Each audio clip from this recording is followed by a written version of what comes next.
And we not even gonna get on how expensive these hygiene products be. Girl, I just paid $12 for some soap. Some soap! Niggas be having it so easy, they could just use a 10-in-1. They use the same soap for their face, for their ass. They wash their clothes with the same soap they use. Wash the dishes with the soap. Like, fuck! See, with women, we gotta get a soap for the body, a separate soap for the face, a separate soap for the coochie. Then we gotta get a body oil, then a moisturizer for the face, then a lotion for the body, then deodorant. And we not even gonna get on when we on our cycle, because that's a whole nother thing. You got wipes, tampons, pads, panty liners, diapers for the nighttime. I'm tired! And y'all lucky I don't walk around here being musty as fuck and actually care about how I smell. But baby, these prices is something else. And don't let everything run out at once. Girl, $100 minimum. And that don't even be covering everything you need for real. That just be for like the essentials. Girl, I'm tired. Capitalism really did a number on women. They do not even need all that. You are single in this economy, you are a bad bitch. You're paying your rent, you're paying your gas, you're paying for your food, and you're doing it all by yourself. You're a bad bitch. As you should, it is your responsibility to pay for your own bills. A man paying basic household expenses that he would have to pay regardless if he had a wife or not does not make him a provider. A man paying the basic household bills in a home that his children may reside in does not make him a hero. It simply makes him an adult, taking care of the basic adult responsibilities. In fact, with a woman in the house, a man's money tends to stretch farther because he's getting a free maid, cook, nanny, and sex worker upon obtaining a wife. Men give themselves far too much credit to excuse their behavior simply because they go to work. A lot of men will come home, contribute nothing to the running of the household or the raising of the children because they worked all day and they pay the bills that they would have to pay regardless.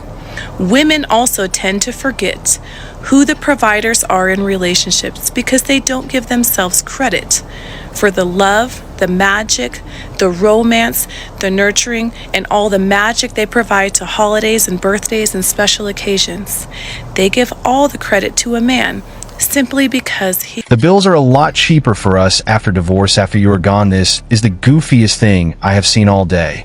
A man has to pay the bill. He has to pay the bill if he wants to take a woman out. If he wants to get to know a woman, if he wants to be close to a woman, he has to pay for them to do some type of activity for their first date, second date, third date, until she becomes so comfortable that she'll just be around the man for free. Okay? It's either that or he's gonna play her. So it's only two. Okay? And this is very important because as a woman, can you imagine what it's like? Standards are fine, everybody should have standards, but this man is dating until something sticks. I want you to understand that. So the same way one woman is asking for like a $200 dinner, a $300 dinner, $400 whatever, right? Even $150, okay?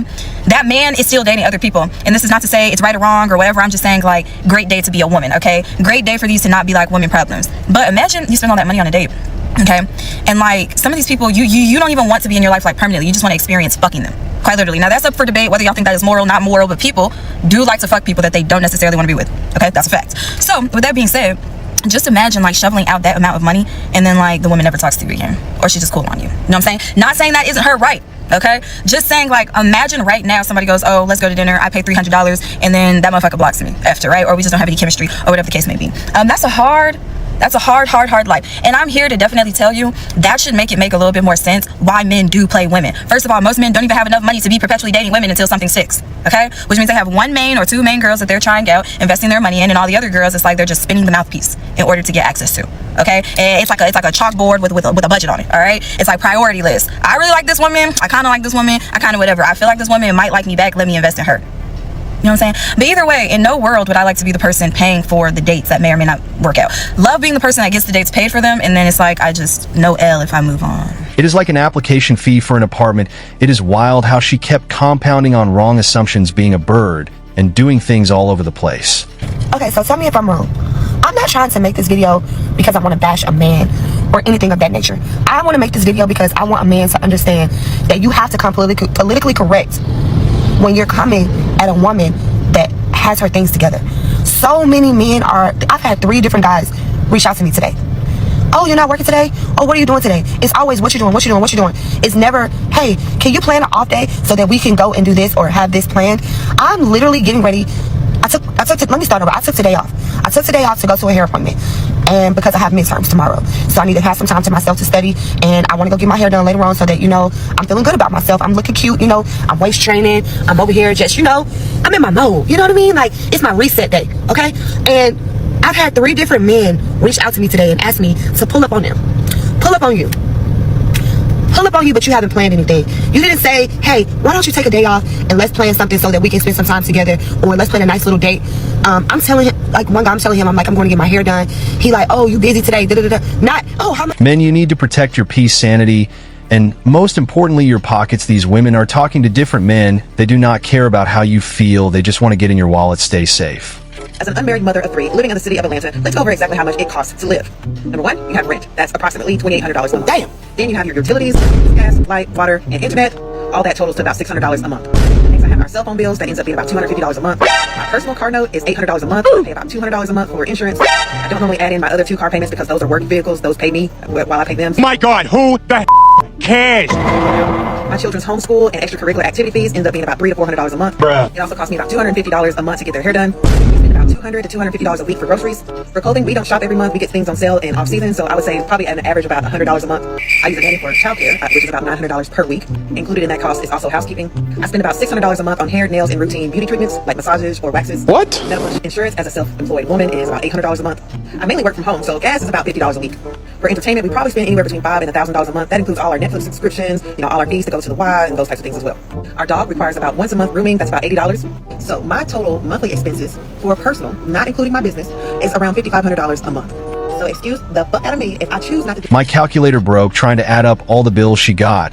And these women still wonder why men go for younger women. This situation is just like paying a car note of over $55,000 for a car, only to find out it is just a lemon. So I got dumped because I asked a man to pay for everything. He ran. He like literally ran away after I said that. That one comment made him throw everything away. Do you guys think that I was in the wrong? I think if you really like someone, you're not gonna dump them over one comment. And I really liked him, so I was begging for him back. Like, I still was begging for him back.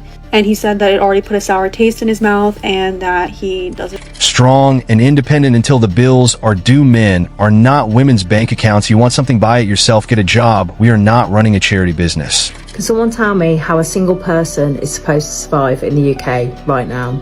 Because the numbers just don't add up. Everyone keeps saying it's cheaper to be single, live on your own. That's not the case.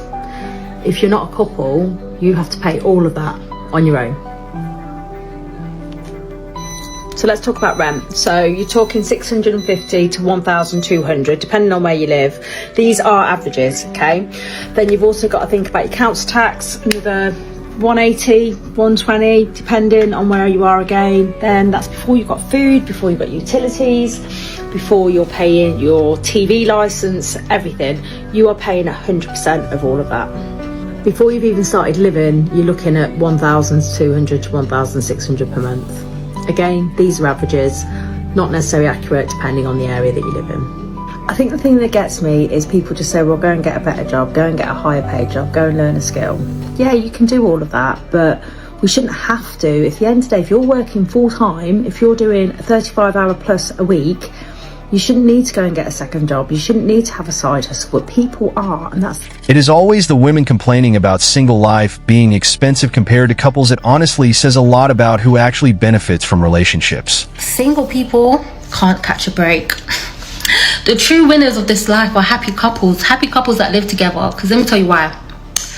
They get to split everything. Depending on your dynamic, your man might be taking everything on, even better. But what do you mean I'm single and I have to pay every single bill? I have to pay rent, I have to pay council tax, groceries, internet. Oh my God, it's just never ending. Winner of the cost of living crisis is happy couples that live together. Shout out you guys, you won. Did they really win? I thought having a husband is oppressive and having a boyfriend is embarrassing. Hold up, did you guys not even choose the bear over us? How dare you be jealous over those poor oppressed women? But let's talk about the financial ramifications of being single for a second. I always talk about the emotional side of it, you know, how it's like, I really do want a partner because I want somebody to co-regulate with. I want somebody to enjoy life with and to travel with, okay?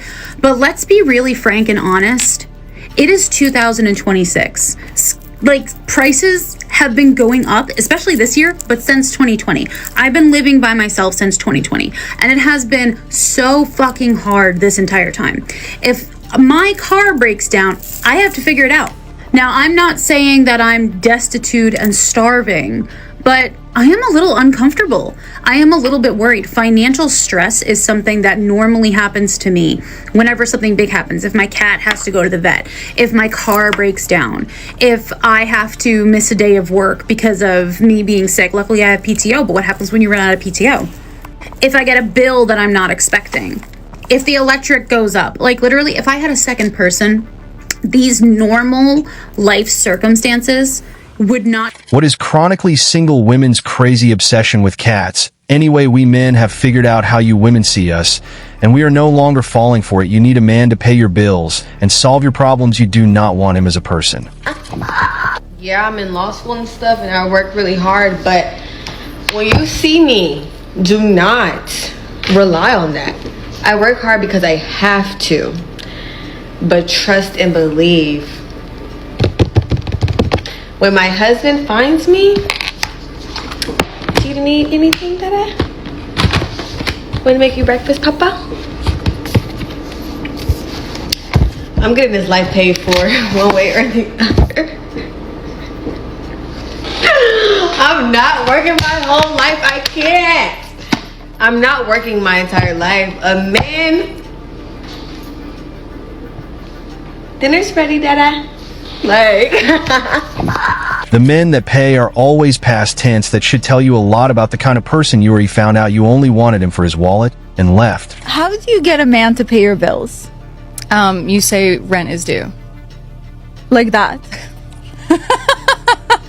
I'm like, it all depends on where the man is at financially too. Like, I have dated like mostly very wealthy men. And so if you go to a very wealthy man, like for example, my last boyfriend, we were traveling and I think like, I was like, I can't travel all the time. I need to work and pay my bills. And he was like, how much are your bills? And that's it. And then do you show him how thankful you are? What is it afterwards? I'm there. You show up. I'm there. That's you being thankful. Yeah, and any wealthy man that I've dated, they've watched my content. I'm sure that they'll watch this. It never even occurs to them to be like, aren't you grateful? So you don't become more submissive if they pay your bills. You continue being I definitely become easier to get along with. Like, I'm not worried about working all the time. I'm not stressed out about how Which puts you in your feminine energy. Yeah. I'm definitely like, oh yeah, we can just like chill all day and go to Erewhon and like go see a movie and I'm on your schedule and da-da-da-da-da. Like, I have more availability, I have more free time, and I'm in a better mood. And like, I think any wealthy man that I've known, that's part of the appeal of having money.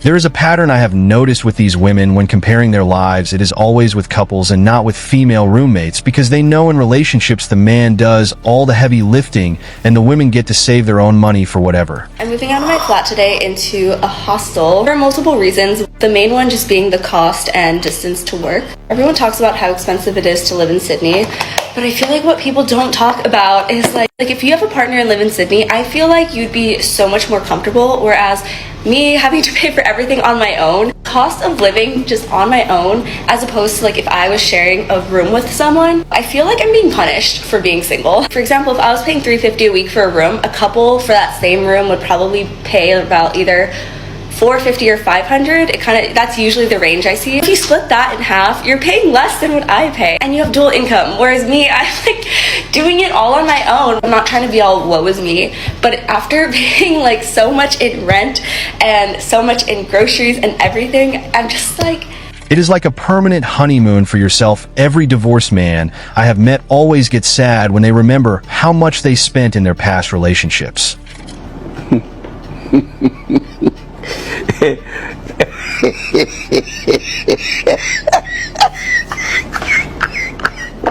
Know you are definitely living way above your means. Get a cheaper apartment, cut costs as much as you can. Living alone is so expensive because my bills are like almost $3,000 a month. That includes absolutely everything. And I am not living above my means. I promise you that I am not. All of my bills are reasonable. And I'm just like, but everything nowadays is so expensive that is just like, even treating yourself feels like a crime. And I'm so jealous of married people because I'm like, oh my gosh, you have help. Oh my gosh, stay-at-home moms can just stay home and their man can pay all the bills. Like, I want to be a kept woman so bad. I am so tired of paying bills. I'm so tired of stressing. I just want to be back where I was when I was like 23, 24, where I could save money. Everything was cheap. Now that I'm 27, I feel like it's so hard to save because, again, everything is so expensive. And it's hard out here for single people. Can we please just normalize smart, intelligent women wanting to be stay-at-home mothers and working part-time like 1 to 2 times a week? Because honestly, like, the thought of having to wake up every day for the rest of my life and go to work in order to live and eat and provide for my non-existent children right now is really nauseating. Really nauseating. It is women's fault that you have to work, not the government's or the men's fault. So no, it cannot be normalized women have 2 hands and can do everything a man can do, or have you forgotten you are strong and independent anyway? That is all for today. Do not forget to hit the like and subscribe buttons. Also click on the notification bell to know when I drop a new video. Bye.